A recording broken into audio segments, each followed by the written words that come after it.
그래요.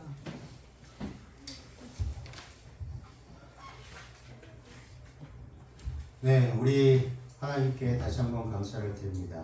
특별한 또 찬미로 특찬으로 우리의 마음을 하나님께 향할 수 있도록 인도해 주신 이 박사님 집사님 감사드립니다. 이 시간 우리가 하나님의 말씀으로 집중하고 어떤 말씀을 주시든지 온전히 깨달을 수 있도록 성령께서 지도하시기를 주님의 이름으로 기도합니다. 저번 시간에 이어서 기독교 교육의 가치, 그리고 그 기독교 교육의 가치에 있어서 가장 중요한 인간성 회복, 두 번째 시간으로 저번 시간에 잠깐 무엇을 다뤘는지 살펴보면 하나님 사랑, 이웃 사랑, 지구 사랑인데 그 중에 첫 번째 하나님의 사랑을 배웠습니다. 근데 하나님의 사랑을 우리가 어떻게 해야 되는가? 그것은 하나님께서 우리를 어떻게 사랑하셨는지 그리고 어떻게 사랑하고 계시는지를 알아가는 것입니다. 그러기 위해서는 우리가 어떤 존재인지, 어떻게 태어났는지 그 가치에 대해서, 우리 개인의 가치에 대해서 알아야 되는데, 그러려면 기본적으로 가정에서 또 학교에서 교회에서 이 성이라는 교육을 잘 받아야 된다는 것입니다. 남자는 남자로서, 여자는 여자로서, 그리고 그 남자의 역할과 여자의 역할, 그리고 나아가 커서 한 가정을 이루는 데 있어서 어떤 역할을 감당하는지, 그것을 잠시 살펴보았습니다. 시간이 다 되어서 저번 시간에는 그 마지막 부분을 남겨두고 마쳤는데요. 오늘 이렇게 해서 이어서 하도록 하겠습니다.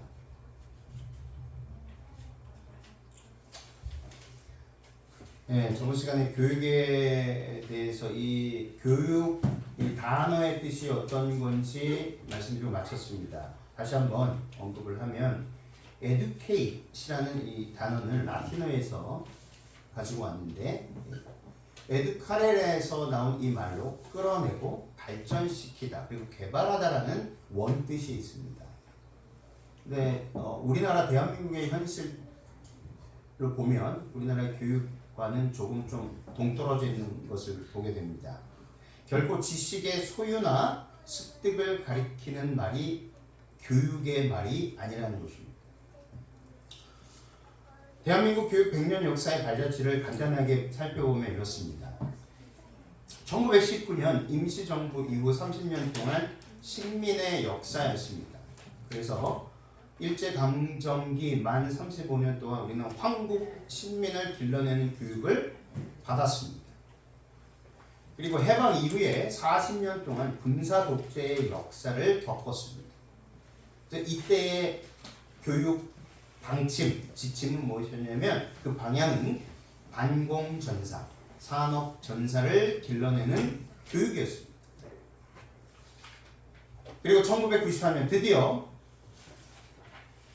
군사 독재를 청산하고 민주정부가 들어섰는데 이때는 인적 자원을 길러내는 교육으로 바꿨습니다.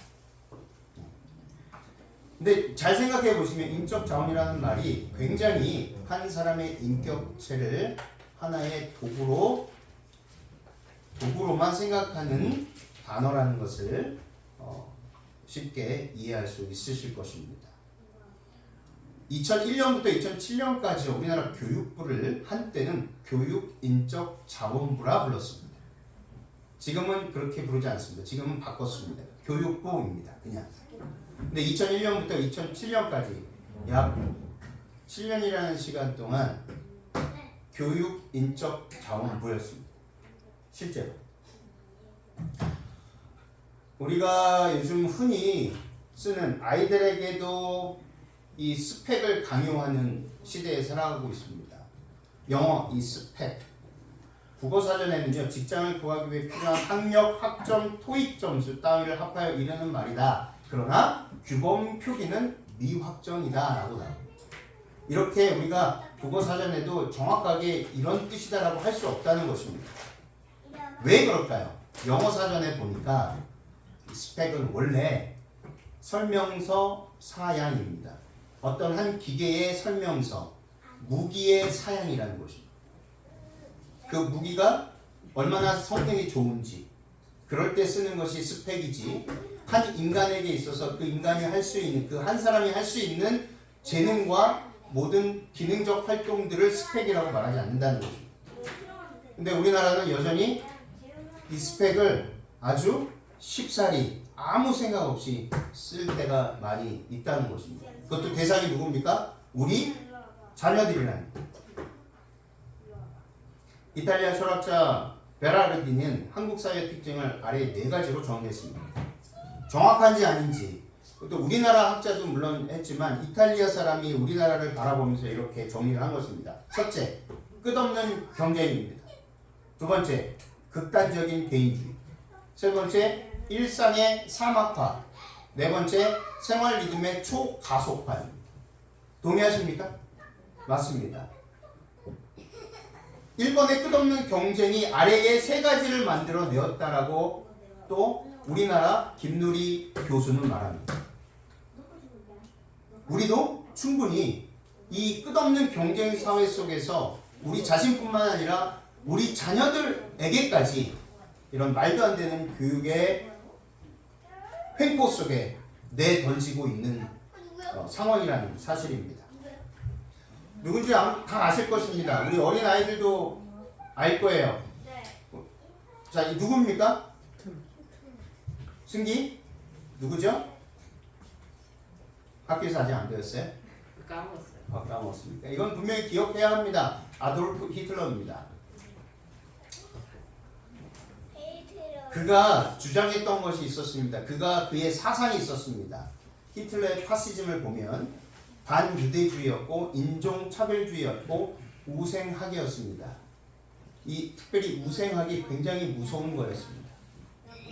우월한 자가 열등한 자를 지배하는 것이 정의다라고 그의 뇌리 속에 꽂혀 있었습니다. 우월한 자가 열등한 자를 지배해도 됩니까? 성경은 그렇게 가르칩니까? 그렇게 가르치고 있지 않습니다. 우월한 자가 열등한 자를 지배하는 것이 정의다. 이 문장에 동의하는 이는 아마 아무도 없을 것입니다. 인간은 평등하지 않고 민족에도 우월이 있다. 이 문장에도 인간의 존엄성이 보이지 않습니다. 혹시 어렸을 때 우열반 경험하신 분이 계실 거예요. 저도 경험했습니다. 저는 우열반 중에 우반이었을까요? 열반이었을까요? 아홉반. 네? 아무반? 아홉반. 9반? 10반이니까 8반. 네. 저는 안타깝게도 10반이었어요. 저는 특수 아이들만 있는 곳까지 갈 뻔했습니다. 왜냐하면 IQ 검사를 할 때 그 당시에는 사지선답으로 풀었어요. 그렇죠? 근데 모르면 그냥 지나가야 돼요. 근데 무조건 다 썼습니다. 그랬더니 뚝뚝 떨어지는 거예요. 그래서 그때 어떻게 나왔냐면 제 IQ가 75가 나와요. 네, 정말 말이 우리 그 당시에 담임 선생님이 영어 선생님이었는데 이 학생은 그렇지 않습니다. 뭐가 잘못된 겁니다. 그래서 겨우겨우 그 특수반에서 저를 빼내 주셨어요. 얼마나 감사한지 몰라요. 그 영어 선생님이 정말 감사한 분이에요. 저도 딱 갔는데 모습도 좀 이상하고 말도 좀 아이들이 좀 어눌하게 하고 내가 왜 여기 와 있지? 라는 의구심이 있었던 그런 시절이 있었습니다. 중학교 1학년 때. 근데 아돌프 히틀러의 그 사상 속에는 이런 개념이 들어가 있었다는 것입니다. 우열반을 나누는 한국 교육에서 이러한 불평등을 신념으로 하는 아돌프 히틀러가 주창했던 파시즘이 보이고 우리는 그것을 간과해서는 안 된다는 것입니다. 인간은 평등하지 않고 민족에도 우열이 있다. 특별히 이 우생학은요, 가장 먼저 떠오르는 히틀러의 독일은 전쟁터에 수많은 건장한 젊은이들이 차출되자 독일 내부에 남은 장애인, 약물 중독자, 정신질환자와 같은 열등한 남자들이 남은 것을 우려해 독일은 내부에 열등한 남자들이 번식하여 수가 늘어나는 것이 싫었고 이런 위험한 생각을 바탕으로 자비로운 살해라는 이름의 작전이 시행되어 독일 내에 수만 명의 장애 정신질환 환자들을 학살했으며 이는 이후 세계 2차 대전에서 나치가 유대인들을 탄압하고 배척하는 홀로코스트의 토대가 되었으며 2차 세계대전 후 전 세계가 목격한 홀로코스트의 충격으로 전 세계적으로 유행했던 우상학은 과학계의 강력한 반발과 더불어 법적으로도 금지되었고 결국 이 학문은 몰락의 길을 걸은 적이 역사적으로 있었습니다. 아돌프 히틀러가 만들어낸 것입니다. 우생학. 근데 우리나라 교육에서 자꾸 이 모습이 보인다는 것입니다. 열등, 우열을 가림. 대한민국 교육에서는요, 인간을 규정하는 개념으로 스펙을 사용하고 있습니다. 이것은 사회를 이루는 주체가 인간이 아니라 자본이라는 말과 같습니다. 그러므로 대한민국은 자본 독재 사회에서 살아남기 경쟁을 부추기는 교육을 버리지 못하고 있는 현실이라는 사실입니다.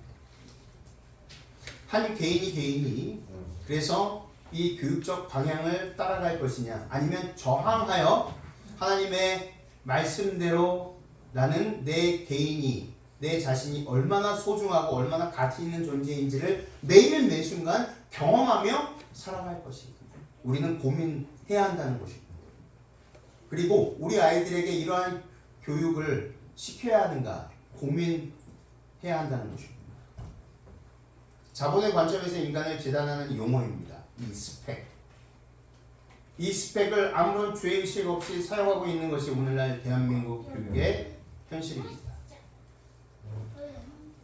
그럼 어떻게 해결해야 될까요? 성이라는 것이 가장 정말 중요한 교육의 하나라고 말씀을 드렸습니다.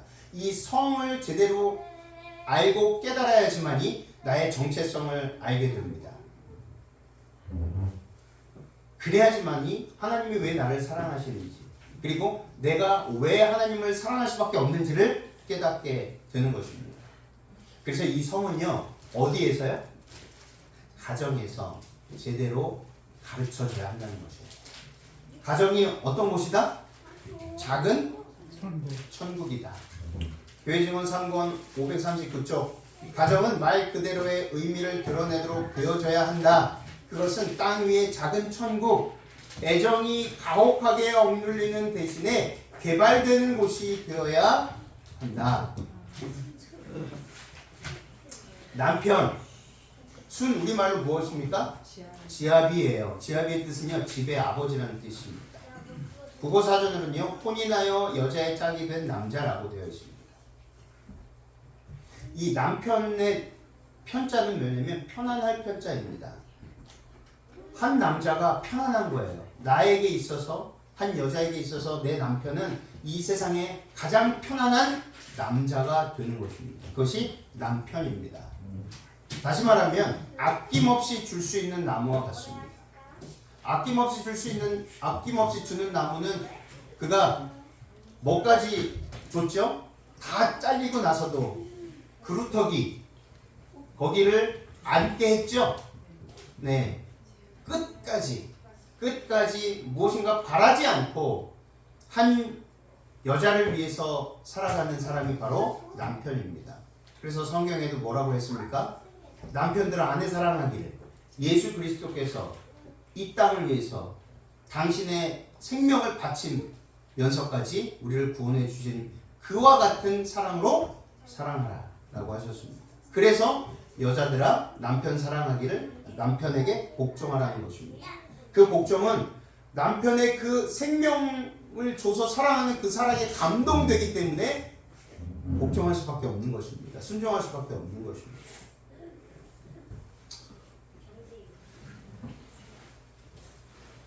처는 무엇입니까? 아내입니다. 순 우리말이 아내예요. 국어사전으로는 혼인하여 남자의 짝이 된 여자입니다. 이 박병란 시인이 쓴 아내는 아내해라는 기별이라지요 라는 시집이 있어요. 근데 아내라는 뜻이 안의해, 우리 집의 태양이다 라는 것입니다. 그게 아내의 뜻이랍니다. 우리 집의 빛이에요. 가정의 빛이 누굽니까? 아내예요. 우리 옆에 계시는 아내분들 쳐다보시면서 남편 되시는 분들 한마디씩 해주세요.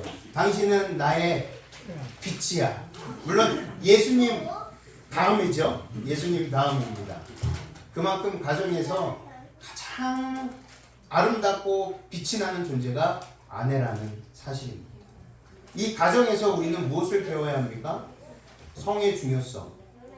그래서 우리 자신의 가치관, 우리 자신의 가치, 우리 한 사람 한 사람 아들 딸들이 어떻게 태어났고 어떻게 그들이 태어나서 자라면서 내가 이렇게 사랑받고 태어난 존재라는 사실을 깨닫게 해준 곳이 가정이어야 한다는 것입니다. 창세기 2장 22절 24절 여호와 하나님이 아담에게 취하신 그 갈빗대로 여자를 만드시고 그를 아담에게로 이끌어 오시니 아담이 이르되 이는 내 뼈 중에 뼈요 살 중에 살이라 이것을 남자에게서 취하였은즉 여자라 부르리라 하니라. 이러므로 남자가 부모를 떠나 그의 아내와 합하여 둘이 한 몸을 이룰지로다. 레위기 18절 18절 너는 아내가 생존할 동안에 그의 자매를 데려다가 그의 하체를 범하여 그로 질투하게 하지 말지니라. 일부 1처제 1처 1부제를 분명히 말씀하셨죠. 레위기에도 그러셨고 절대로 그 동생이든 친척이든 누구에게든 절대로 가까이 하지 말으라는 것입니다. 아내 외에 고린도전서 7장 2절로 5절 음행을 피하기 위하여 남자마다 자기 아내를 두고 여자마다 자기 남편을 두라. 남편은 그 아내에 대한 의무를 다하고 아내도 그 남편에게 그렇게 할지라. 아내는 자기 몸을 주장하지 못하고 오직 그 남편이 하며 남편도 그와 같이 자기 몸을 주장하지 못하고 오직 그 아내가 하나니 서로 분방하지 말라. 다만 기도할 틈을 얻기 위하여 합의상 얼마 동안은 하되 다시 합하라. 이는 너희가 절제 못함으로 말미암아 사탄이 너희를 시험하지 못하게 하려 함이라. 얼마나 세세하게 말씀해 놓으셨습니까? 절대로 혼자 자는 게 편안하다고 각방 쓰지 말라는 말씀입니다. 같이 항상 언제나 그러나 필요할 때 언제요? 기도할 때. 혼자서 하나님과 1대1로 기도할 때는 각방을 써도 되지만 절대로 부부가 각방을 쓰는 것은 어떤 이유에서든지 좋지 못하다. 잠언 5장 18절 19절 현대어 성경은 이렇게 기록하고 있습니다. 내 샘에 행복이 가득 차게 하여라. 내 젊은 아내와 함께 즐겁게 살아가거라. 사랑스러운 암사슴처럼 애교가 넘치고 귀여운 암노루처럼 부드러우니 그 품에 파묻혀 한결같이 그의 두 팔에 안겨 그 속에서 흡족하게 웃어라. 참 어떻습니까? 현대어 성경으로 들으니 이 잠언 5장 18절 19절이 특별히 우리 남편 되시는 분들 아내에 대하여 좀 이랬으면 좋겠는데 이걸 좀 고쳤으면 좋겠는데 이런 마음이 드십니까? 아니면 감사하고 흡족하고 만족하고 너무도 감사합니까? 말씀이 없어요. 감사하시지요? 네. 저는 가끔 이렇게 나랑 결혼해줘서 고마워. 그러면서 조금 더 저를 낮추는 단어가 뭐냐면 나 같은 놈하고 결혼해줘서 고마워. 이렇게 말합니다. 네. 그러면 이제 손사래를 치죠. 아니 당신이 어때서? 약간 그 무슨 그것도 섞여 있습니다. 네. 오늘 내가 뭐가 먹고 싶어 이럴 때 간접적으로 이렇게 돌려서 말을 합니다. 네. 그러면 얘기를 하죠. 뭐 분명히 나한테 할 말이 있구나. 마태복음 19장 5절 6절 말씀하시길 그러므로 사람이 그 부모를 떠나 아내에게 합하여 그들이 한 몸이 될지니라 하신 것을 잃지 못하였느냐. 그런즉 이제 둘이 아니요 한 몸이니 그러므로 하나님이 짝지어 주신 것을 누가요? 사람이 나누지 못할지니라 하십니다. 우리나라는 1등을 좋아합니다. 항상 1위 해요. 자살률 1위, 1위 하는데 이것도 1위예요. 이혼율도 1위입니다. 너무 높아요. 성격 차이라고 합니다. 여러 가지 또 부모와의 갈등, 시부모와의 갈등 여러 가지 있겠지만 안 맞는 거예요. 마음이 안 맞는 거죠. 아니 그럴 거면 왜 결혼을 했어요? 마음이 한 마리 같이 살지를 말겠나. 그럼에도 불구하고 이렇게 이혼율이 높은 것입니다. 에베소서 5장 25절 28절 남편들아 아내 사랑하기를 그리스도께서 교회를 사랑하시고 그 교회를 위하여 자신을 주신같이 생명을 주신같이 하라. 이와 같이 남편들도 자기 아내 사랑하기를 자기 자신과 같이 할지니 자기 아내를 사랑하는 자는 자기를 사랑하는 것이니라. 아내를 사랑하는 남자들이요 하나님께서 주신 생명 자기 자신을 사랑하는 거랍니다. 얼마나 중요한 말씀입니다. 그러니까 우리 자신이 가끔 이런 제가 우리 자신이 거울을 보면서 또는 직장에서 상사에게 혼났을 때 너는 왜 그거밖에 못하니라고 어렸을 때부터 그렇게 가르침을 받았을 때 우리 자신에 대하여 굉장히 부정적이에요. 나는 왜 태어났을까부터 시작해서 나는 왜 이것도 못하고 이것도 못할까? 그래서 모태교인인가? 끊임없이 모태교인들 그러잖아요. 이것도 못해요 저것도 못해요. 그렇게 스스로를 부정할 수 있다는 것입니다. 근데 하나님께서는 어떻죠? 우리를 어떤 조건에서 태어나더라도 아빠 없이 때로는 부모가 누군지도 모르게 태어났을지라도 그 영혼을 어떻게 여기십니까? 가장 귀하게 여기신다는 거예요. 근데 우리 스스로는 하나님께서 우리를 그렇게 보시는데 감히 우리 스스로 나는 이 땅에 태어나지 말아야 할 존재라고 생각할 때가 있다는 거죠. 이거는 정말 큰 죄라는 거예요. 그러니까 각종 범죄들이요 이것으로 인해서 이것으로 말미암아 기인되는 일들이 굉장히 많다는 것입니다. 그러니까 자기를 던져버려요. 그냥 학대합니다. 그러면서 누구한테 돌아가요? 사회로 돌아가요. 그래서 모든 사회 사람들에게 돌아갑니다. 너 때문이야 너 때문이야 사회가 나를 이렇게 망쳤어 라고 결론 짓습니다. 청소년 범죄율의 대부분이 결손가정들이에요. 청소년 범죄율. 저도 어렸을 때 결손가정에서 자라서 삐딱하게 나갈 수 있었어요. 그래서 사고도 많이 쳤습니다. 네, 뭐 간판을 이렇게 훼손시키고 경찰서에도 가보고 정말 많은 일들이 있었습니다. 그래서 늘 말씀을 드려요. 제가 이 자리에 선 것 자체가 기적입니다. 하나님께서 기적처럼 저를 바꿔주신 거예요. 제 삶을 바꿔주셨습니다. 히브리서 13장 4절 모든 사람은 결혼을 귀히 여기고 침소를 더럽히지 않게 하라. 음행하는 자들과 간음하는 자들을 하나님이 심판하십니다. 여기에서 잘못된 것들이요 사회의 악으로 돌아가기 때문에 그래요. 부부싸움을 해요. 자식이 듣고 있어요. 막 울고 있어요. 그러면서 때려요. 그러면서 너는 태어나지 말았어야 될 XX라고 말합니다.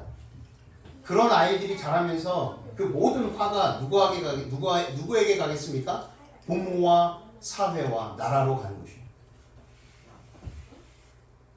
그렇기 때문에 첫 번째 기독교 교육의 가치에 있어서 첫 번째 하나님의 사랑은 가정에서부터 어떻게 아빠와 엄마가 서로 합의하여 서로 원해서 사랑하여 그 결실이 나라는 사실을 어렸을 때부터 뱃속에 있을 때부터 배워야 하는 거고 그렇게 배우는 아이들은 자연스럽게 하나님에 대한 사랑을 갖게 되는 것입니다.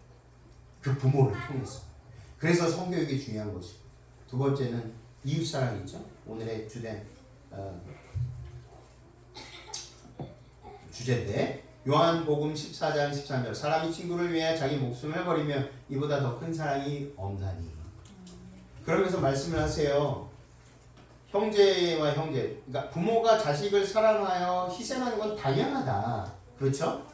그거는 하나님을 믿지 않는 사람들도 똑같이 한다.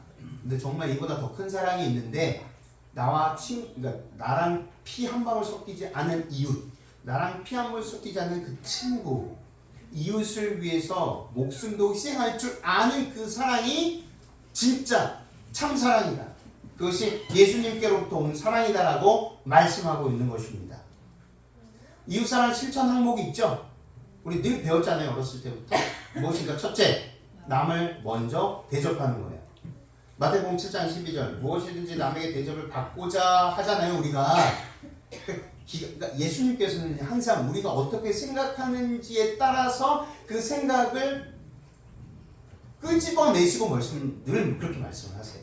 숨기고 싶은 것까지 먼저 그것을 너희들 마음이 이렇지라고 하시면서 끄집어내시고 말씀하세요. 똑같이 이 말씀도 마찬가지입니다. 끄집어내세요. 무엇이든지 남에게 대접을 받고자 하잖아. 그러기 전에 너희도 남을 먼저 대접해. 그러면 너희도 대접을 받을 거야. 근데 이것이 바로 내가 말한 계명이야 라고 말씀하셨어요. 사랑이야 라고 말씀하십니다. 두 번째는 구제입니다. 구제는 무엇입니까? 위급할 때 쓰는 단어예요. 이게 한문이다 보니까 처음에 딱 들어오기 구제 뭐지? 어려운 게 좀 많이 있어요. 영어로 하면 쉽습니다. help. 그냥 우리가 help를 언제 쓰죠? 딱 넘어졌어요. 나를 좀 도와줘라는 거예요. 배가 고파요. 배고파. 병이 들었어요. 그럴 때 쓰는 단어예요. 구제가 그런 것입니다. 마태복음 6장 1절로 4절 사람에게 보이려고 그들 앞에서 너희 의를 행하지 않도록 주의하라. 그리하지 아니하면 하늘에 계신 너희 아버지께 상을 받지 못하느니라. 그러므로 구제할 때 외식하는 자가 사람에게서 영광을 받으려고 회당과 거리에서 하는 것 같이 너희 앞에 나팔을 불지 말라. 진실로 너희에게 이르노니 그들은 자기 상을 이미 받았느니라. 너는 구제할 때에 오른손이 하는 것을 왼손이 모르게 하여 내 구제함을 은밀하게 하라. 은밀한 중에 보시는 내 아버지께 서 갚으시리라. 이 도움은요 본능이 될 때까지 그것을 훈련을 해야 되는데 본능적으로 그게 되려면 우리 마음이 누구의 마음을 바뀔 때 가능합니다. 누구의 마음? 예수님의 마음이 될 때 가능한 거예요. 그래서 사마리아 사람, 선한 사마리아인이 있죠. 선한 사마리아인을 자세히 보시면 그 사람 마음 가운데 이미 그리스도의 마음이 녹아져 있다는 것을 발견하게 됩니다. 그는 의도적으로 그렇게 했어요? 칭찬받기 위해서 그렇게 했어요? 그렇게 했습니까? 아닙니다. 본능적으로 그렇게 했어요. 그렇죠? 근데 그가 지나가기 전에 누가 지나갔어요? 제사장이 지나갔죠. 그리고 율법사가 지나가서 그들은 없어요.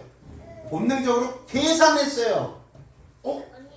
내가 율법에는 이걸 거의 죽은 것처럼 보였기 때문에 죽은 사람을 만지면 부정탄다라는 그 조항이 있었기 때문에 계산을 한 겁니다. 그에게는 뭐가 없었습니까? 자비가 없었고 사랑이 없었습니다.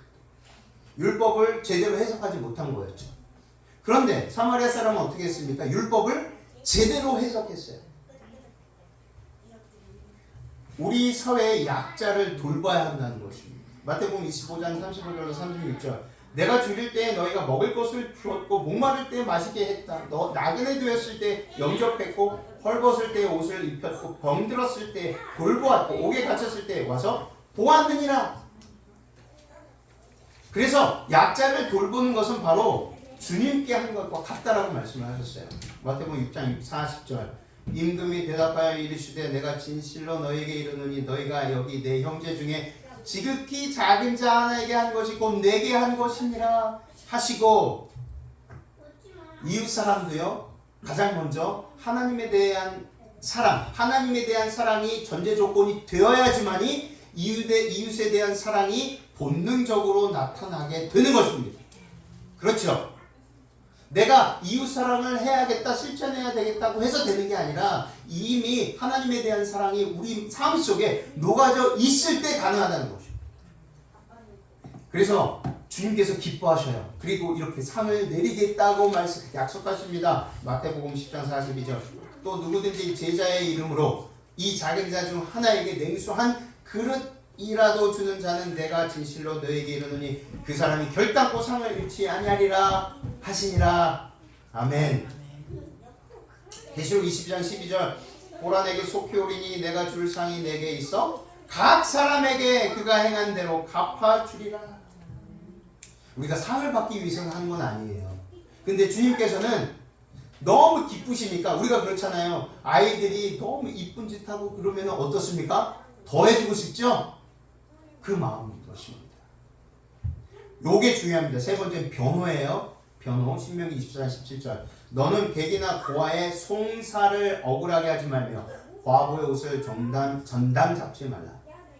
신명기 24장 17절 현대인 성경은 이렇습니다. 여러분은 외국인과 고아가 공정한 재판을 받지 못하는 일이 없도록 하십시오. 그리고 과부의 옷을 담보물로 잡혀서는 안 됩니다. 자, 여기서 공정한 재판입니다. 우리가 나가서 어떤 무력 시위는 하지 않아요. 그리고 우리가 정치 활동도 하지 않습니다. 그런데 잘못된 제도 앞에서는 말을 낼 수 있는 분명한 입은 그리고 그 말은 해야 한다는 것입니다. 사도 바울처럼 말입니다. 사도 바울은 자신이 믿는 바를 정확하고 분명하게 법정 앞에서 소신 있게 뭐 했습니까? 변론했습니다. 그렇죠. 자기 자신뿐만 아니라 다른 사람에게도 변론해줘야 되고 변호해줘야 되는 것이 이웃사랑 실천 중에 하나의 덕목이라는 사실입니다.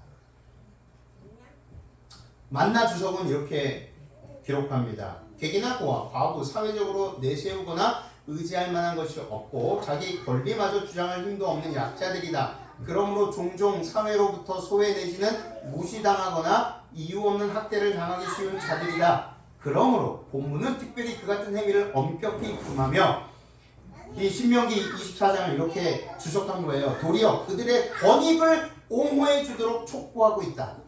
권익을 옹호해 주는 것입니다. 그럼 필요하면요, 나가서 그들을 위해서 나가서 피켓이라도 들고서 이렇게 해야 합니다라고 하는 것이에요. 우리가 가끔 뭐 하죠? 피켓에 뭐 캠페인 하죠. 캠페인.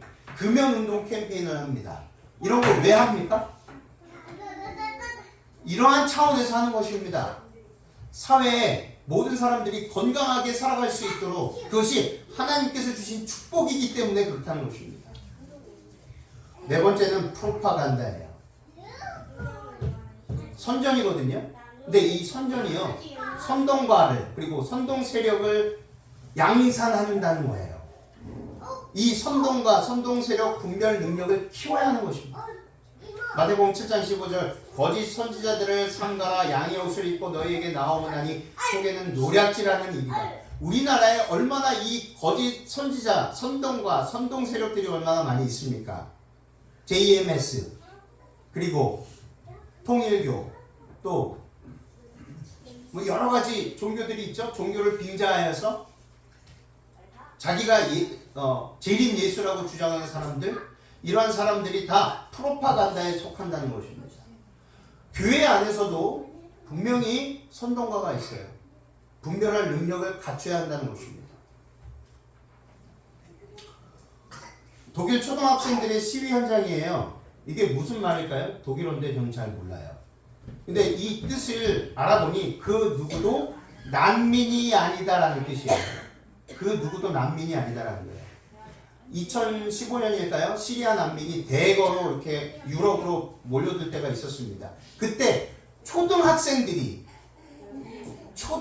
어른들이 부끄러울 정도로 초등학생들이 난민도 인간이다, 난민도 사람이다라고 주장하는 거였습니다. 경쟁 없이 비판 교육을 받으며 성장하는 독일 아이들의 모습이에요. 특히 독일 초등학생들은요, 저항권 교육의 필요성을 초등학교 때부터 배워요. 뭐라고요?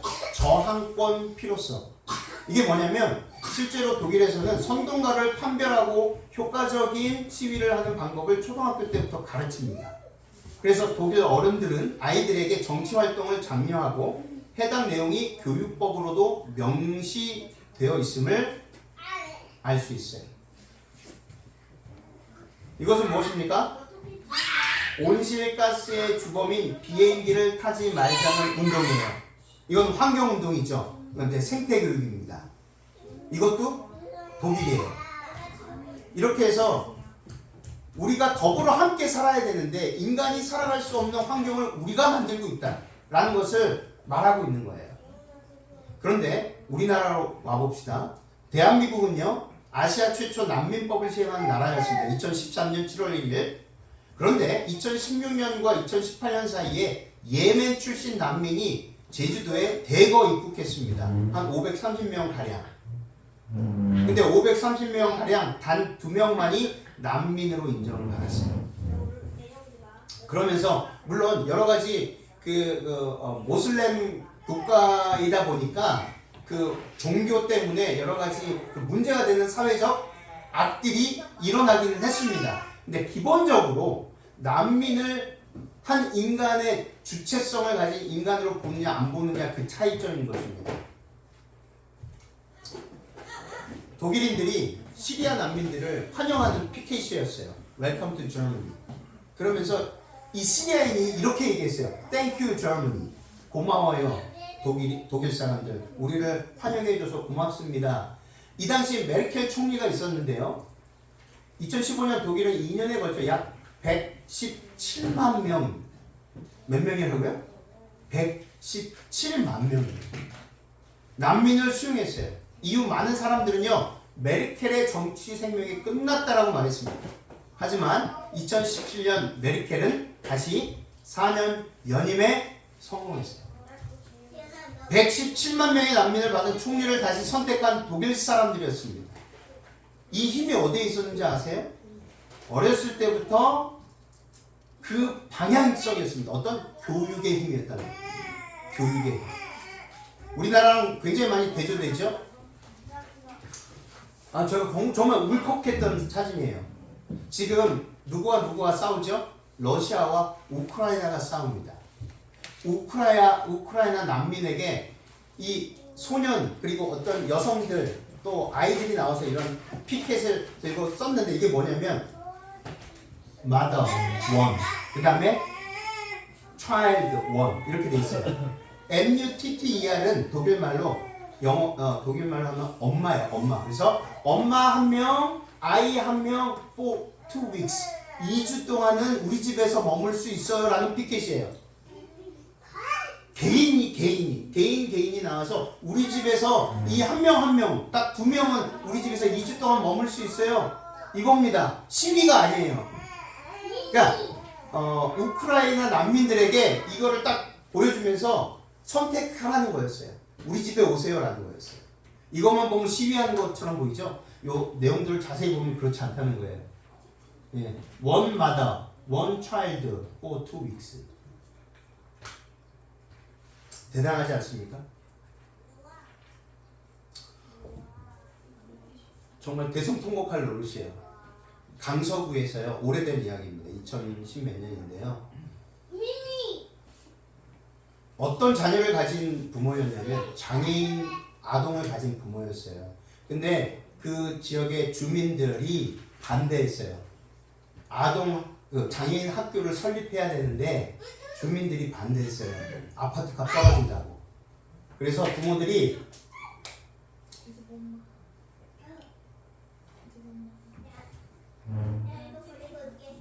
그분들 앞에서 무릎 꿇은 거예요.